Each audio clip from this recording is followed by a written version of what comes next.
Hi friends, Jharkhand की एक नई वैकेंसी आई है, ड्रेसर कंपाउंडर। ठीक है। और एएनएम का पोस्ट है। तो चलिए जानते हैं। और लैब टेक्नीशियन का भी पोस्ट है। ठीक है। कौन कौन सा पोस्ट है पहले मैं एक बार दिखा देता हूँ, उसके बाद मैं आगे बढ़ूँगा। तो इसमें पोस्ट है ड्रेसर का, फिर है कंपाउंडर का। कंपाउंडर दोस्त हो तो कंपाउंडर जैसा। कौन कौन देखे, मिर्ज़ापुर याद आ गया है ना। फार्मासिस्ट का भी है। एएनएम पुरुष का है और एएनएम महिला का। आप बोलिएगा एएनएम पुरुष लोग करता है? हाँ करता है, लेकिन झारखंड में मैक्सिमम गर्ल्स ही करती हैं जनरली। ठीक है। झारखंड क्या है, कहीं कहीं पे पुरुष को अलाउ किया गया है, बाकी हमेशा फीमेल ही एएनएम के लिए होती हैं। बाय द वे हम लोग इस वैकेंसी के बारे में जानते हैं जो आज निकली हुई है जेएसएससी की ओर से। और यह कॉन्ट्रेक्चुअल नहीं बल्कि परमानेंट जॉब है। एक बार अगर आप ज्वाइन हो गए तो 60 साल तक ये आपका जॉब रहेगा। ठीक है। लेकिन वैकेंसी ना नाम मात्र की है, और अगर देहाती भाषा में बोले तो एक गाली बन जाता है, भर की है वैकेंसी। ठीक है। चलिए नहीं बोलूँगा। तो हम लोग गांव में वैसा ही बोलते हैं कि जे भर की वैकेंसी है। चलिए तो आगे बढ़ जाते हैं, क्योंकि गवर्नमेंट मालूम नहीं क्या मनसा बना के रखी है कि वैकेंसी नहीं देना है ना क्या है। चलिए देखते हैं। तो फॉर्म फीस 100 रुपया है और फॉर्म ऑनलाइन भरा जाएगा। यहाँ पे दो प्रकार की वैकेंसी है, एक रेगुलर एक बैकलॉग। मैं सब डिटेल में बताऊँगा, आपको सारी बातें क्लियर समझाऊँगा। पहला आता है क नंबर, सीधी भर्ती, मतलब कि बैकलॉग नहीं, ये रेगुलर है। इसमें कौन कौन सा पोस्ट है, तो महिला नर्स, ठीक है, एएनएम, मात्र 2 सीट है और ये दोनों जनरल से है। ठीक है, 2 सीट है, दोनों का दोनों जनरल से है। आगे देख लेते हैं। फिर आता है नर्स, ये एएनएम पुरुष नर्स, और इसमें कितनी सीटें हैं, 26। वाह, पुरुष नर्स के लिए 26 सीट दे दिया है। अच्छा, अभी हम लोग देखेंगे कि कौन अप्लाई, क्या जीएनएम भी अप्लाई कर पाएंगे इसके लिए, वो हम लोग को देखना है। इसमें जनरल से 11 सीट है, 7 सीट है आपका एसटी से, 3 सीट है एससी से, 2 सीट है बीसी 1 से, 1 सीट है बीसी 2 से, और 2 सीट है आपका एडब्ल्यूएस से। Total 26 seat. ठीक है। आगे देख लेते हैं नेक्स्ट। तो अगला आ जाता है हमारा फार्मासिस्ट, मात्र 2 सीट है, ओनली 2 सीट्स। ठीक है। इसमें एक है जनरल से, एक है आपका बीसी 1 से। तो आप भी बोलेंगे ना कि जे भर की वैकेंसी है। चलिए आगे देख लेते हैं। नेक्स्ट आता है कंपाउंडर। ठीक है, कोडवर्ड में गाली गाली दे रहे हैं इसको। कंपाउंडर, तो कंपाउंडर में 10 सीटें हैं। इसमें जनरल से 7 सीट है, एसटी से 2 सीट है, एससी से 1 सीट है, बीसी 1 बीसी 2 में एक भी नहीं है। ठीक है, ईडब्ल्यूएस में भी एक भी नहीं है। आगे देख लेते हैं। तो परिधापक, जिसको इंग्लिश में ड्रेसर बोलते हैं।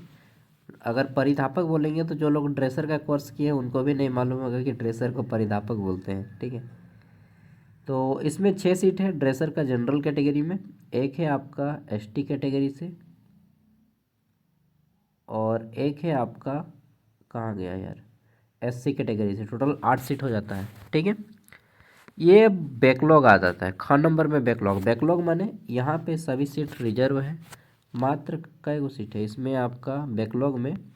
बैकलॉग एएनएम में 2 सीट है, जिसमें से एक बीसी 1 से, एक बीसी 2 से। ठीक। बैकलॉग में जनरल कैटेगरी से सीट नहीं रहता है। फिर एक्सरे टेक्नीशियन का 1 सीट है, और वो भी आपका एसटी कैटेगरी से। तो इतना ही वैकेंसी है, मात्र कई गो वैकेंसी है, ओनली 51 सीट्स है, मात्र 51 सीट। हाँ भाई, ओनली 51 सीट। ठीक है। एक चीज़, अगर आपका यहाँ पे ज्वाइनिंग होता है तो आपको कहाँ पे काम मिलेगा, तो देखिए यहाँ पे मैं पहले बता देता हूँ। झारखंड राज्य के काराओं में, कारा मतलब जेल में। ठीक है। अगर आपका सिलेक्शन होता है तो आपको जेल में ड्यूटी मिलेगी। काराओं में पारा चिकित्सक कर्मियों की भर्ती हेतु संयुक्त प्रतियोगिता परीक्षा 2025, नियमित और बैकलॉग। यानी कि जो जेल में जितना भी, क्या बोलते हैं उसको यार, कैदी। ठीक है, लॉकअप में जितने भी कैदी लोग होता है तो उनके लिए आपका ये वैकेंसी निकाला गया है। समझ गए? हाँ, मतलब सिलेक्शन होगा तो आपको कोई जेल मिलेगा, जैसे होटवार जेल रांची मिल गया, या फिर सेंट्रल जेल हजारीबाग मिल गया, या सेंट्रल जेल गिरिडीह मिल गया। ठीक है। या सेंट्रल जेल, जितना भी है सब में से कहीं भी मिल सकता है। ठीक है, खास तौर पे सेंट्रल जेल में ही आपको पोस्टिंग मिलेगा। अब भाई सैलरी वगैरह क्या मिलेगा, मालूम है वैकेंसी बहुत कम है। तो जो एएनएम पुरुष या महिला हैं उनको जो है सैलरी मिलेगा लेवल 4 के अकॉर्डिंग, यानी कि 25,500 से लेकर के 81,100 के बीच में आपका सैलरी रहेगा। प्लस डीए रहेगा 50%, मतलब 25,000 में इसमें और 50% जोड़िए, मतलब कि 12,000 के आसपास, 12,500। ठीक, प्लस एचआरए रहेगा 12% या 18%, जो भी है।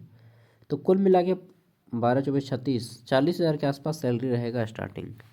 ठीक है, इसमें क्या चाहिए, तो सिंपल आपका जो है बोला गया है कि न्यूनतम 45% अंकों के साथ मैट्रिक और 18 माह का एएनएम कोर्स, और अभ्यर्थी झारखंड नर्सिंग काउंसिल से रजिस्टर्ड हो। मतलब झारखंड से बाहर अगर आप एएनएम का कोर्स किए तो अप्लाई नहीं कर पाएंगे। ठीक है, अच्छा बोलिएगा, मैं 12th के बाद एएनएम का कोर्स किया हूँ तो क्या मैं अप्लाई कर सकता हूँ? बिल्कुल आप अप्लाई कर सकते हैं यार। 10th के बाद क्यों या 12th के बाद आप अप्लाई कर सकते हैं। पुरुष में भी सेम है। ठीक है, लेकिन पुरुष में मेरा ख्याल से यार झारखंड में एएनएम, बॉयज़ में एएनएम नहीं किया है ना के बराबर।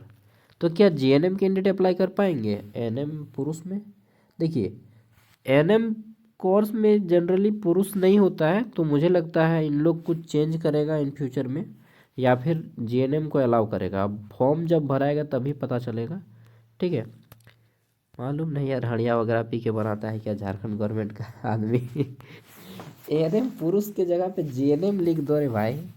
एएनएम पुरुष बहुत कम स्टेट अलाउ करता है, झारखंड स्टेट में एएनएम पुरुष अलाउ नहीं करता है। तो इसीलिए मैं बोलता हूँ कि इन लोग हड़िया वगैरह पी लेता है, ठीक है, और बनाता है फॉर्मेट। चलिए आगे देखते हैं। खैर, फार्मासिस्ट, फार्मासिस्ट को लेवल 5 का जॉब मिलेगा, सैलरी ज़्यादा रहेगा आपका। 29,200 से लेकर के 92,300 के बीच में सैलरी रहेगा। फार्मासिस्ट में आप 12th आईसी कंप्लीट किए हो, एंड उसके बाद जो है आपका बोला गया है डी फार्मा का कोर्स किए हो। ठीक है, सिंपल डी फार्मा। हाँ, क्या बी फार्मा वाले अप्लाई कर पाएंगे? तो यहाँ पे स्थापित सरकार द्वारा मान्यता प्राप्त संस्थान, बी फार्मा का तो नहीं बोला गया है, लेकिन जब फॉर्म फिलअप करेंगे तब आप पता चल पाएगा कि अप्लाई करने देगा या नहीं। अभ्यर्थी को झारखंड राज्य का या अन्य राज्यों के फार्मेसी काउंसिल से पंजीकृत होना पड़ेगा। हमारे झारखंड में कमी थोड़ी हो यार, डी फार्मा कैंडिडेट बहुत मिल जाएगा। ठीक है, कंपाउंडर का देख लेते हैं। तो कंपाउंडर में 12th चाहिए आईसी, और डिप्लोमा विधि द्वारा स्थापित सरकार मान्यता प्राप्त संस्थान से पर्दे। 1 मिनट, उपयुक्त वांछित डिप्लोमा विधि, डिप्लोमा लो, ये क्या होता है यार? ये कोर्स का नाम तो हम पहली बार सुने। उपयुक्त वांछित डिप्लोमा विधि द्वारा स्थापित, उपयुक्त वांछित डिप्लोमा, तो किसी सेक्टर में भी आप डिप्लोमा का कोर्स किए हो तो अप्लाई कर पाएंगे। ठीक है, क्लियर नहीं बताया गया है, फॉर्म भरते टाइम पता चल पाएगा कंपाउंडर वाला। ड्रेसर में सिंपल सा है कि भाई 10th के बाद जो है ड्रेसर का कोर्स होता है। ठीक है, तो 10th के बाद अगर आपने ड्रेसर का कोर्स किया है तो आप अप्लाई कर पाएंगे। मान्यता प्राप्त संस्थान से मैट्रिक कक्षा उत्तीर्ण के साथ सरकारी संस्थान या सरकार द्वारा मान्यता प्राप्त संस्थान से ड्रेसर का कोर्स किए हो। ठीक है, एक दोस्त किया है, बार बार पूछते रहता है कि सागर भाई ड्रेसर का वैकेंसी आएगा तो बताएगा। बता देंगे। आगे देख लेते हैं। X-ray technician, x-ray technician level 5 का जॉब है, अच्छा है। तो 12th पास, और रेडियोग्राफर का कोर्स होता है। ठीक है, एक्सरे टेक्नीशियन में तो अगर आप रेडियोग्राफर का कोर्स किए तो अप्लाई कर सकते हैं। और देखिए आजकल जो है ना डिजिटल एक्सरे आ गया है, मैंने भी एक्सरे के फील्ड में 3 साल काम किया है। ठीक है, तो आप जो भी व्यू लेते हैं, चाहे एपी हो चाहे लेटरल हो, ठीक है, तो हर एक व्यू के लिए आपको जो है अब आपका कंप्यूटराइज हो गया है। ठीक है, ताकि आप जूम करके देख पाएँ, फ़ोटो खर क्लियर नहीं आया तो फिर से एक्सपोज करेंगे। ठीक है, तो आपको क्या करना होगा, कंप्यूटर का नॉलेज होना चाहिए। ठीक है, एक्सपीरियंस का डिमांड किसी में नहीं किया गया है। अब बात करते हैं कि कितना उम्र चाहिए फॉर्म भरने के लिए। तो फॉर्म भरने के लिए कम से कम उम्र 20 साल, कितना, 20 साल, हाँ 20 साल। अधिक से अधिक 35 साल के होने चाहिए। ठीक है, जनरल कैटेगरी से 35 साल, ओबीसी है तो 37 साल वाले भी अप्लाई कर सकते हैं, एसटी एससी 38 साल वाले तक अप्लाई कर सकते हैं। अब देखिए उम्र की जो गणना है कब से किया जाएगा, तो 1 अगस्त 2025 के आधार पे उम्र की गणना की जा रही है। ठीक है, 1 अगस्त 2025 के आधार पे आप कम से कम 20 साल के और अधिक से अधिक 35 साल के होने चाहिए। अब बात आती है भाई कि अप्लाई कब करना है और कैसे करेंगे। क्या आवासीय जाति आय बनाना पड़ेगा? नहीं, अभी आवासीय जाति आय बनाने की ज़रूरत, मतलब अभी बना सकते हैं, बना लीजिए, लेकिन अभी आपको जो है फॉर्म भरते टाइम केवल फ़ोटो और सिग्नेचर लगेगा। ठीक है, अच्छा फॉर्म कब से भरा जाएगा इठो बता दीजिए लास्ट टाइम, और नहीं पूछेंगे, चलिए बता देते हैं। तो आपका फॉर्म जो है 8 जनवरी से फॉर्म भराना शुरू हो जाएगा, 7 फरवरी तक फॉर्म भरेंगे। कब से? 8 जनवरी से, हाँ 8 जनवरी, अभी 1 महीना बाकी है लगभग लगभग।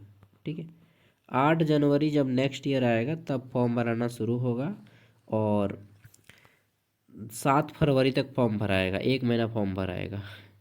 ठीक है, चलिए एग्ज़ाम कैसा होगा? एग्ज़ाम ऑनलाइन होगा, कंप्यूटर पे होगा। ठीक है, और एग्ज़ाम में क्या क्या आएगा, तो एग्ज़ाम में देख लीजिए क्या क्या आएगा। ये सिलेबस है, सिलेबस को ही यहीं पे बता देते हैं। ठीक, केवल एक्सरे टेक्नीशियन का अलग रहेगा, बाकी सब का जो है जनरल बोला गया कि सामान्य विषय से 100 अंकों की परीक्षा, जिसमें सामान्य ज्ञान के 60 प्रश्न रहेंगे, और आंग्ल भाषा के आधार पे जो है 20 क्वेश्चन रहेंगे, और 20 जो है हिंदी भाषा रहेगा। आंग्ल भाषा क्या है, तो आंग्ल भाषा के बारे में नीचे में दिया होगा। यहाँ पे देखिए गर्ल्स के लिए जो बाकी है, 100 क्वेश्चन एनएम का आएगा, 100 क्वेश्चन एनएम पुरुष का भी आएगा, 100 क्वेश्चन फार्मासिस्ट से आएगा, और 100 क्वेश्चन जो है ड्रेसर वालों का डिप्लोमा इन फार्मेसी, यहाँ पे लिखा है देखिए, ये जो मिश्रक है डिप्लोमा इन फार्मासिस्ट का डिप्लोमा इन फार्मेसी है, और ये जो कंपाउंडर है, कंपाउंडर में भी डी फार्मा का ही कोर्स मांगा गया है, क्योंकि क्या बोलते हैं कंपाउंडर मतलब वही जो केमिस्ट के दुकान पे काम करता है, दवा दुकान में, तो उनके लिए भी डी फार्मा वाले फार्मासिस्ट में भी अप्लाई कर सकते हैं और कंपाउंडर में भी अप्लाई कर पाएंगे। ठीक है, बाकी केवल प्रथम पत्र की परीक्षा होगी। जो ड्रेसर है इनका केवल एक ही को एग्जाम होगा, 100 मार्क्स वाला, जिसमें 60 क्वेश्चन जो है क्या रहेंगे, जनरल जीके आएगा, जीके आएगा 60 नंबर का, 20 नंबर का हिंदी भाषा 80 नंबर हो गया, और 20 नंबर जो है आंग्ल भाषा रहेगा। आंग्ल भाषा क्या है, तो आंग्ल भाषा ऑल भाषा, मतलब नीचे में दिया होगा भाषा, कोई एक भाषा चुनना होगा। एक्सरे वालों का 60 नंबर का जीके आएगा। ठीक है, सॉरी 40 नंबर का जीके आएगा, 20 नंबर का कंप्यूटर आएगा, 20 नंबर का हिंदी भाषा, और 20 नंबर का जो है आपका आंग्ल भाषा आएगा। ठीक है, चलिए बता ही देते हैं आगे कि आंग्ल भाषा क्या है। देखिए अब मैं डिटेल सिलेबस बताने जा रहा हूँ, 15 मिनट में वीडियो कंप्लीट करूँगा। यहाँ पे जनरल जीके के बारे में बताया गया है, कहाँ कहाँ से पूछेगा। ठीक है, आगे देख लेते हैं। तो आंग्ल भाषा यहाँ पे अंग्रेजी दिया गया है, यानी कि आपका जनरल हिंदी से 20 क्वेश्चन आएगा, इंग्लिश से 20 क्वेश्चन, 40 क्वेश्चन हो गया, और 60 नंबर जीके का आएगा। और एक्सरे वालों का यहाँ पे जीके जो है 60 के जगह 40 हो जाएगा, और 20 को कंप्यूटर से आएगा। बस इतना ही क्वेश्चन है, बाकी सब का डिटेल में सिलेबस दिया गया है। जैसे फार्मासिस्ट का सिलेबस ये डिटेल में है। ठीक है, ये पेज नंबर 38 के नीचे में जस्ट आइएगा। बाप रे, बहुत बड़ा सिलेबस है यार फार्मासिस्ट का। ठीक है, बहुत ही लंबा सिलेबस है इतना नहीं पढ़ना है, आपका जो एग्ज़ाम हुआ था उसमें ऑब्जेक्टिव पढ़ना है, क्योंकि एग्ज़ाम में ऑब्जेक्टिव क्वेश्चन आएंगे। ठीक है, ड्रग एंड स्टोर, इतना लंबा लंबा सिलेबस है। Syllabus of x-ray technician, this is your syllabus, and this is the syllabus of ANM male and female both candidates. Okay, so now you can see your syllabus, and if you ask me what कि भाई dresser वाले हमारा syllabus क्या है, तो dresser का कोई syllabus नहीं है। ड्रेसर का मैं फिर से बता देता हूँ, ड्रेसर का कोई सिलेबस नहीं है। ड्रेसर में जीके आएगा 60 नंबर का, 20 नंबर का इंग्लिश, 20 नंबर का हिंदी। आंग्ल भाषा मतलब इंग्लिश। ठीक है, यहाँ पे देखिए और एक बार समझा ही देते हैं। ठीक है, पेपर 1 जो रहेगा 60 नंबर का जीके आएगा। जीके के बारे में झारखंड का भी जीके का रहेगा कुछ कुछ, और कुछ कुछ सेंट्रल जीके भी रहेगा। ठीक है। हिंदी भाषा का 20 नंबर, 60 के बाद 20 नंबर हिंदी भाषा, 20 नंबर इंग्लिश भाषा, हो गया 100 नंबर। और एक्सरे टेक्नीशियन वालों का जो है 60 नंबर के जगह पे 40 नंबर का आएगा जीके, और 20 नंबर थोड़ा सा कंप्यूटर में हो जाएगा। ठीक है। चलिए, यही था पूरा का पूरा, सब कुछ बता दिए एक ही वीडियो में। और फॉर्म जब भराएगा तो क्या करना होगा, अरे जब फॉर्म भराएगा ना दोस्त, तो हम आपको फॉर्म भर के दिखा देंगे। आप अपने मोबाइल से इस फॉर्म को भर सकते हैं बहुत ही आसानी से। ठीक है। क्योंकि मैं पिछले 3 साल से जेएसएससी का फॉर्म भर रहा हूँ, जेपीएससी का, मतलब झारखंड में जितना एग्ज़ाम होता है ना, सबका फॉर्म भरता हूँ, एग्ज़ाम अपडेट देता हूँ। एंट्रेंस एग्ज़ाम हो चाहे कुछ भी हो, झारखंड का हर एक अपडेट आपको इस सागर साहब चैनल पे मिल जाएगा। फर्स्ट टाइम आए तो सब्सक्राइब कर लें, फ़ायदे में रहिएगा, क्योंकि इसमें तेरा घाटा मेरा कुछ नहीं जाता। ठीक है। ज़्यादा प्यार हो जाता तो मैं सह नहीं पाता। सो जोहार झारखंड, बाय।